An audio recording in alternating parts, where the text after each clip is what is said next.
3 மாசத்துக்குள்ள நீங்க வந்து முடிக்கணும். ஆனா நீங்க டிலே பண்ணீங்கன்னா உங்களை சிறையில வச்சு விசாரிக்கலாம்னு அந்த தீர்ப்புல வருது.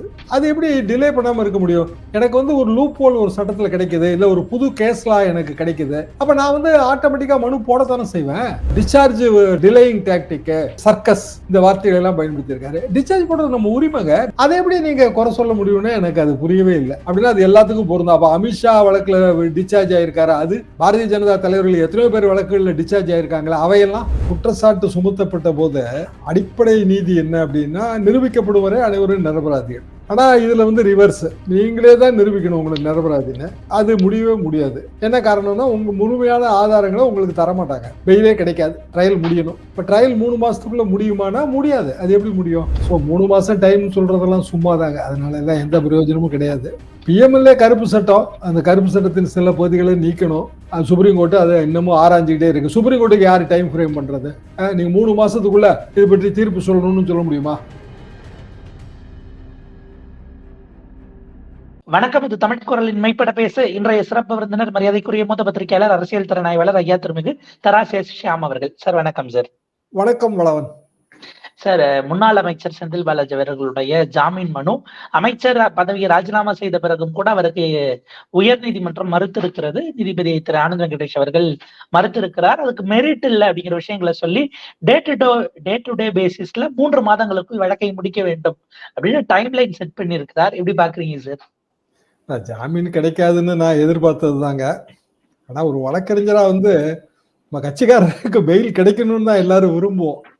பெயில் மறுக்கப்படும் போது வழக்கறிஞருக்கும் ஒரு பெரிய வலி வேதனை ஏற்படும், கட்சிக்காரர்களுக்கும் வலி வேதனை ஏற்படும். பர்சனல் லிபர்ட்டின்னு ஒண்ணு இருக்கு இல்லைங்களா? நீங்க என்னதான் வந்து குற்றம் சுமத்தினாலும் இல்ல வந்து சட்டத்தின் முன் நிறுத்தப்பட்டாலும் பர்சனல் லிபர்ட்டிங்கிறது வெரி வெரி இம்பார்ட்டன்ட். சட்டம் அதுக்கு முக்கியத்துவம் தருது. ஆனா பிஎம்எல்ஏ கருப்பு சட்டம், கருப்பு சட்டத்தை கூர்மைப்படுத்தியவர் இப்போ லோக்பால் நீதிபதியா இருக்கிறாரு. இன்னைய தேதி வரைக்கும் சுப்ரீம் கோர்ட் அதை ஆராய்ஞ்சுக்கிட்டே இருக்கு.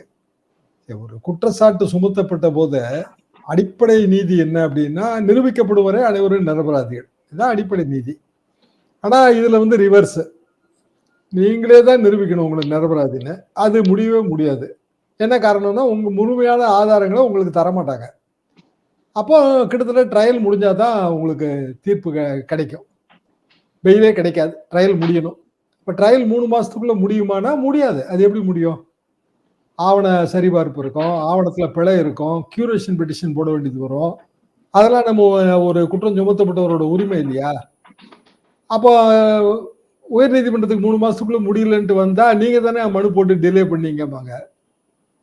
அதுக்காக 3 மாசம் தான் அப்படிங்கிறதுக்காக எல்லாத்துக்கும் நம்ம வந்து தலையாடிட்டு போக முடியுமா? வழக்கறிஞர் எப்படி வந்து கட்சிக்காரருக்கு நியாயம் பெற்று தருவார்? 3 மாசம் டைம் சொல்றதெல்லாம் சும்மாதாங்க. அதனால எல்லாம் எந்த பிரயோஜனமும் கிடையாது. பிஎம்எல்ஏ கருப்பு சட்டம், அந்த கருப்பு சட்டத்தின் சில பகுதிகளை நீக்கணும். சுப்ரீம் கோர்ட்டு அதை இன்னமும் ஆராய்ஞ்சிக்கிட்டே இருக்கு. சுப்ரீம் கோர்ட்டுக்கு யாரு டைம் ஃப்ரேம் பண்றது? நீங்க 3 மாசத்துக்குள்ள இது பற்றி தீர்ப்பு சொல்லணும்னு சொல்ல முடியுமா? இது குறித்த வழக்கு கிட்டத்தட்ட 1.5 வருஷமா நடக்குங்க. இந்த கருப்பு சட்டம் 18வது ஆண்டு 19வது ஆண்டு கொண்டு வந்த திருத்தங்கள் குறித்து தொடரப்பட்ட வழக்கு. அந்த வழக்குல உச்ச நீதிமன்றம் வந்து ஒரு தீர்ப்பு வழங்குது. அந்த நீதிபதி இப்ப அவருக்கு லோக்பால் பரிசு கிடைச்சிருக்கு. லோக்பால் ஜாக்பாட் அடிச்சிருக்கு. அப்போ அதை எதிர்த்து போடப்பட்ட வழக்கு லார்ஜர் பெஞ்சில் 1.25-2 வருஷமா நிலுவையில் இருக்கு. 3 மாசத்துக்குள்ள அதை முடியுங்கள் என்று கட்டளை பிறப்பிக்க முடியுமா? அதை முடிச்சாதான் இது முடியும். அப்ப வந்து சிறையில் வைத்து பார்ப்பதுன்னு முடிவு பண்ணிட்டா நீங்க எதை வேணாலும் எடுத்து நீட்டலாம். செந்தில் பாலாஜியை விட்டுருவோங்க. அமைச்சர், ஒரு முன்னாள் அமைச்சர், ஒரு அரசியல்வாதி, எவ்வளவு பேரு பிசினஸ் பர்சன்ஸ் உள்ள இருக்காங்கன்னு நினைக்கிறீங்க? ஏன் நியூஸ் கிளிக்கோட எடிட்டோரியல் டீம் அது எப்போ வெளியில வரும்? மாசக்கணக்கில் ஆகி போச்சு. இப்பவுமே ஒரு பத்திரிகையாளர்கள் தானேங்க. அது மாதிரி எத்தனை பேருங்க? 1.5 வருஷம் 2 வருஷம். அப்ப எவ்வளவு பெரிய ஒரு சட்டத்தை வந்து தவறுதலா பயன்படுத்துறோம். சட்டத்தோட உயரிய நோக்கம் என்ன? சட்டவிரோத பண பரிமாற்றத்துக்கு தடை. அந்த உயரிய நோக்கத்துக்கு இணங்க வந்து மத்திய அரசு நடந்து கொள்கிறதா? பிஎம்எல்ஏ கொண்டு வந்தது UPA 2, கூர்மைப்படுத்தியது நம்மவர் சிதம்பரம். இப்ப வந்து அதை மேலும் கொம்பு சீவி விட்டு போறது பாரதிய ஜனதா அரசு. இப்படித்தானே அதோட வரலாறு வருது. ரொம்ப வருத்தமா தான் இருக்கு.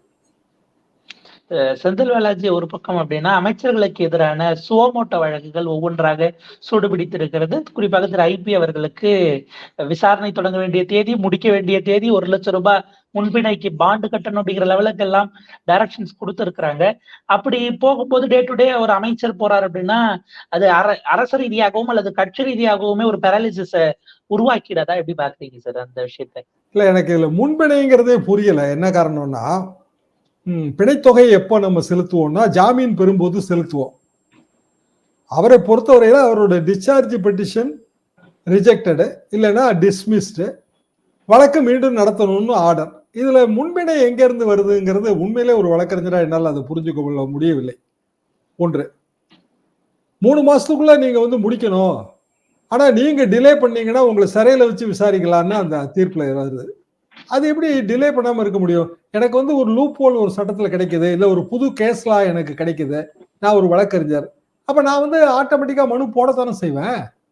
அப்புறம் டிஸ்சார்ஜ் டிலேயிங் டாக்டிக்கு, அது வந்து அவர் என்ன சொல்லி சர்க்கஸ் இந்த வார்த்தைகள் எல்லாம் பயன்படுத்தியிருக்காரு. டிஸ்சார்ஜ் போடுறது நம்ம உரிமைங்க. நான் எத்தனை டிஸ்சார்ஜ் பெட்டிஷன் போட்டிருப்பேன்? நான் பெர்சனலா 184 வழக்கு வச்சிருந்தேன். அப்போ ஒவ்வொரு வழக்குல எத்தனை டிஸ்சார்ஜ் போட்டிருப்பேன் யோசிச்சு பாருங்க. அதை எப்படி நீங்க குறை சொல்ல முடியும்னு எனக்கு அது புரியவே இல்லை. உச்சநீதிமன்றத்துக்கு போக போகுது இவரோட ஆர்டரை, அங்க முடிவு எடுப்பாங்கன்னு நான் நினைக்கிறேன். ஆனா ஒட்டுமொத்தத்துல வந்துங்க, நீதி பரிபாலனம் அப்பழுக்கற்ற முறையில் நடைபெற வேண்டும், சந்தேகத்துக்கு இல்லாத முறையில் நடைபெற வேண்டும். அந்த நோக்கத்துல நான் குறைய சொல்லல. அப்படின்னா அது எல்லாத்துக்கும் பொருந்தும். அப்ப அமித்ஷா வழக்குல டிஸ்சார்ஜ் ஆயிருக்காரு, அது பாரதிய ஜனதா தலைவர்கள் எத்தனையோ பேர் வழக்குகள்ல டிஸ்சார்ஜ் ஆயிருக்காங்களா, அவையெல்லாம்? இந்த கேள்விகளுக்கான விடையே இல்லையே. அப்படின்னா இந்த நாட்டுல நீதி வந்து அனைவருக்கும் பொதுவானதா? சட்டத்தின் முன் அனைவரும் சமம். எங்க பேராசிரியர் சொல்லுவார், சட்டத்தின் முன் அனைவரும் சமம், சட்டத்தின் கீழ் அனைவரும் சமம், சட்டத்தின் பார்வையில் அனைவரும் சமம். இது வந்து 3 கூறு. சட்டத்தின் முன் அனைவரும் சமம்னு பொதுப்படுத்தக்கூடாது, பொதுமைப்படுத்தக்கூடாதுன்னு சட்ட பேராசிரியர் மறைந்த கிருஷ்ணாமி சொல்லுவார். அப்ப அந்த 3 கூறையும் இதுலயும் பொருத்தி பாருங்க. எத்தனை பாரதிய ஜனதா தலைவர்கள் வந்து டிஸ்சார்ஜ் ஆயிருப்பாங்க? நமக்கு தெரிஞ்ச உதாரணங்களே நிறைய இருக்குங்களே. இப்ப அதுக்கெல்லாம் சூமோட்டோ எடுக்க முடியுமா? இப்ப இந்த இடம் சார் திரு ஐபி அவர்களுக்கு முடிஞ்சது. அடுத்து இன்னைக்கு நாளைக்கு தங்கம் தென்னரசு, திரு KKSSR அப்படின்னு வரிசையா வருது. ஓபிஎஸ், வளர்மதி மட்டும் அவங்க உச்சநீதிமன்றம் அன்டில் நெக்ஸ்ட் ஆர்டர்னு சொன்னதுனால தள்ளி வச்சிருக்காங்க செப்டம்பர் வரைக்கும். இப்ப இப்படி ஒவ்வொரு அமைச்சர்களாக போகும்போது டிஎம்கேல அங்க வந்து இந்த கோஆர்டினேட் பண்ணக்கூடிய இடம், தேர்தலை நெருங்கக்கூடிய சூழல், அது இன்னும் ஒரு பெரிய பிரச்சனையை உருவாக்காதா சார் பார்ட்டியா? பிரச்சனை வராதுன்னு நான் நினைக்கிறேங்க. என்ன காரணம்னா, இது எல்லாத்தையும் எடுத்து வந்து எல்லாருமே சுப்ரீம் கோர்ட்டுக்கு போகத்தான் செய்வாங்க. அது வளர்மதி ஆர்டர் என்னவோ அது அவங்களுக்கு கிடைக்கதான் செய்யும். வளர்மதிக்கு அந்த ரிலீஃப் இருக்கிறதுனால அது மற்றவங்களுக்கும் கிடைக்கும். அடுத்த ஒரு 15 நாள் 20 நாளைக்குள்ள அது நமக்கு தெளிவாயிரும். பட் பொதுவா வந்துங்க, ஒரு கட்சியவோ அல்லது கட்சியின் நடவடிக்கைகளோ இதனால முடங்காதுங்க. ஏன்னா எந்த கட்சியுமே அந்த இண்டிவிஜுவல் நம்பி கிடையாது. ஒரு இண்டிவிஜுவல் வந்து இயற்கையாவே அவருக்கு ஒரு இந்த உலகில் இருந்தே வந்து விடுதலை கிடைச்சிருச்சுன்னா என்ன பண்ணுவீங்க? கட்சியே மூடிடுவாங்களா? அப்படி கிடையாதுங்க. அது வந்து போயிட்டே தான் இருக்கும்.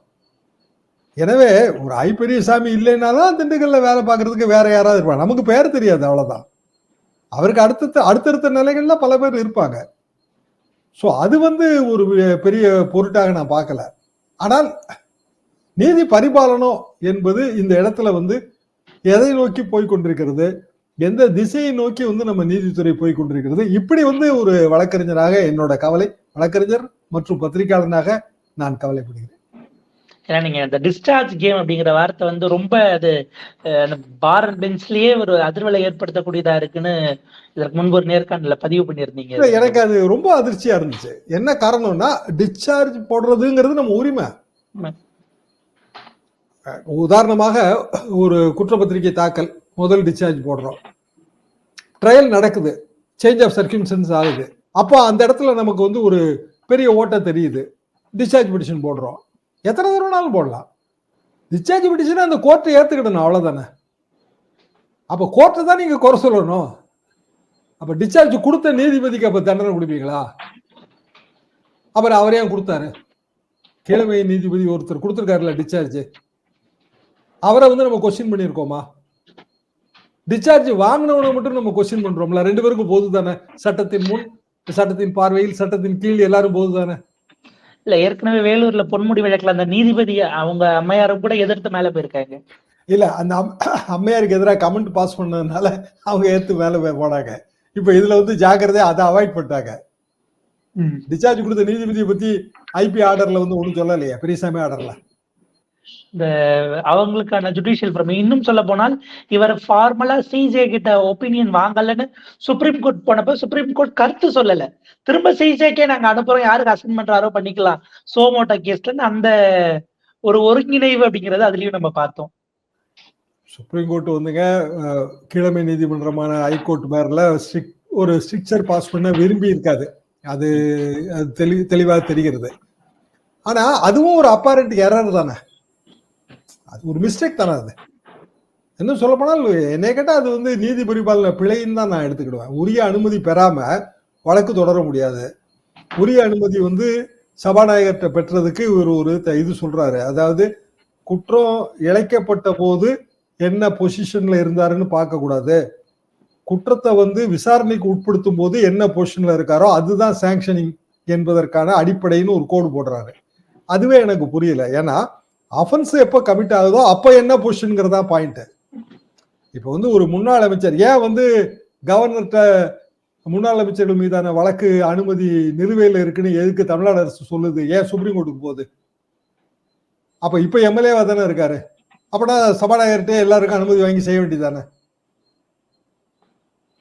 அப்போ அதுல பெரிய குளறுபடி ஏற்படும். அதாவது ஒரு குற்றம் இழைக்கப்பட்டதாக நம்ம ஒரு வழக்கு தொடர்றோம்.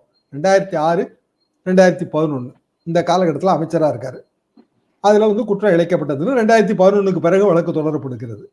2011க்கு பிறகு ஒரு அமைச்சரா இல்ல, எம்எல்ஏ தான். அதனால சபாநாயகர் கொடுத்ததே செல்லும் அப்படின்னா அது எல்லாருக்கும் தானே. அப்ப இப்போ உள்ள இந்த போன ரெஜிம்ல இருந்த அமைச்சர்கள் மீது வழக்கு தொடரும் போது இந்த இப்போ ஆட்சி மாற்றம் ஏற்பட்டுருச்சு. இப்ப இவங்க வெறும் எம்எல்ஏவா தான் இருக்காங்க. அப்படின்னா சபாநாயகரே எல்லாத்துக்கும் அனுமதி கொடுத்துடலாம் அப்படின்னு நீதிபதி சொல்றாரா?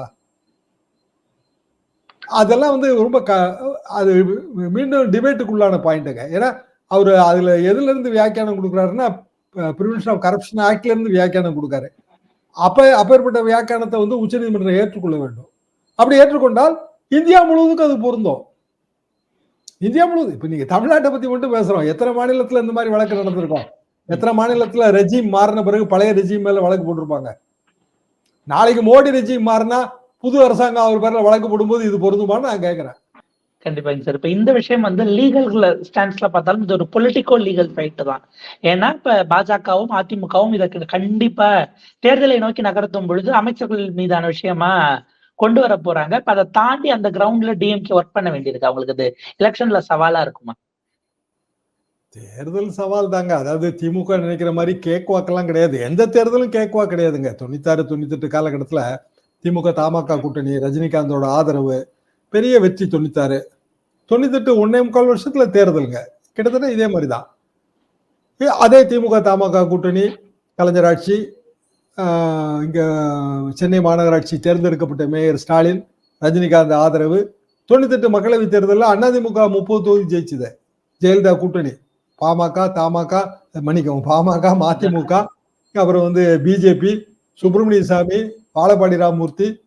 அது அப்ப நீங்க யோசிச்சு பாருங்க, அவங்களுக்கு என்ன பெரிய வாக்கு வங்கி இருந்திருக்கும்? குட்டி குட்டியா தானே இருந்திருக்கும். எல்லாத்தையும் ஒன்னா இணைச்சு தானே அந்த கூட்டணி அமைச்சாங்க.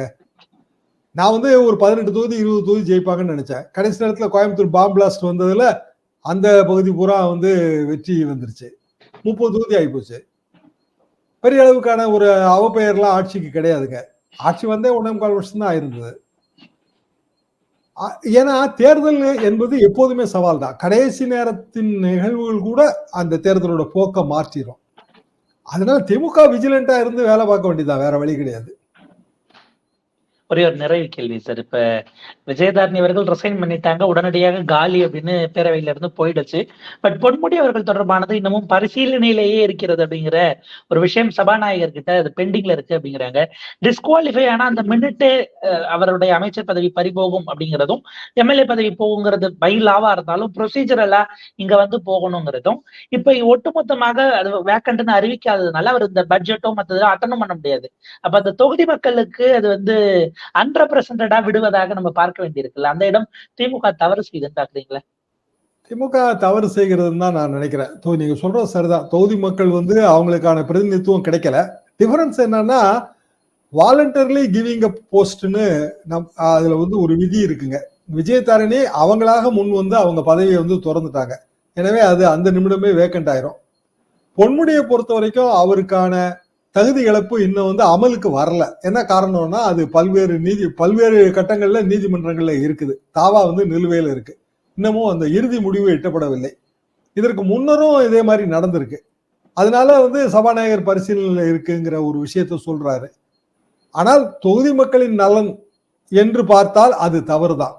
ஒரு காலகட்டத்திலங்க திருப்பரங்குன்றம், திருவாரூர் போன பீரியட் உங்களுக்கு ஞாபகம் இருக்கும். கிட்டத்தட்ட 1.5 வருஷம் 1.5 வருஷம் இழுத்தடிச்சாங்க.